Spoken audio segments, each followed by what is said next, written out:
Hello everyone, it's Jean from Jean's Paper Jewels, and today I'm going to share a couple of important tips about assembling the cards from the January 2026 Special Delivery Paper Pumpkin Kit. Now it comes in this really pretty box, and it makes 9 cards, 3 each of these 3 designs. The only thing I changed up was on this one.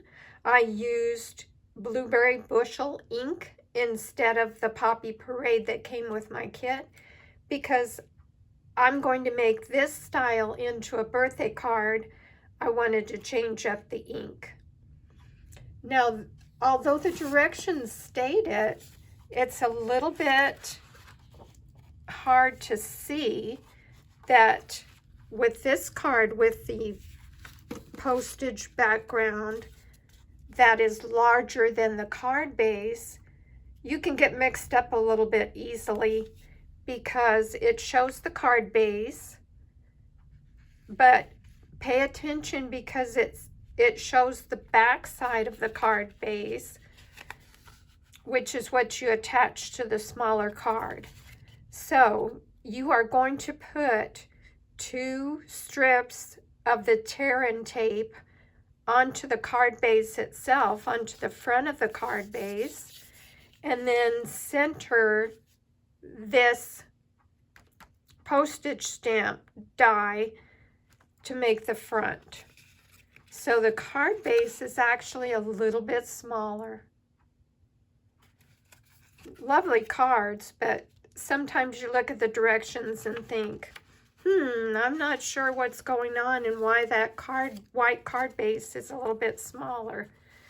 Now this one, card number 2, is self-explanatory, so it was easy to put together. Now on card number 3, although it does show it in the directions to put the whole sheet of the postage stamp die cuts, before you punch them out, go ahead and put the dimensionals on the whole sheet like this before you punch them out.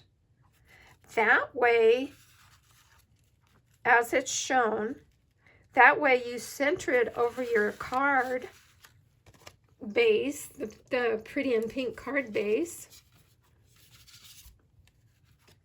You take off the dimensional liners, and then you just line this up, and then you simply remove the background, and that way your postage stamp cutouts are perfectly aligned on the sheet.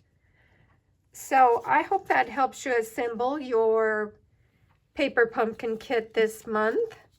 It's a beautiful kit, and they should be real easy to assemble and fun to do. So if you have any questions, let me know. Thanks for joining me today. Bye.